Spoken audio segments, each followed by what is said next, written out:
Alright, Pyros. This is what happens when you get known for shooting off fireworks all the time. I didn't go past the 9 o'clock hour tonight, but they can't say it was me.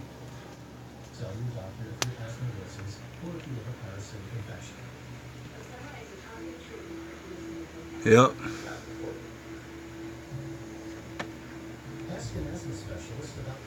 There's 3 or 4 other people over there blowing shit up.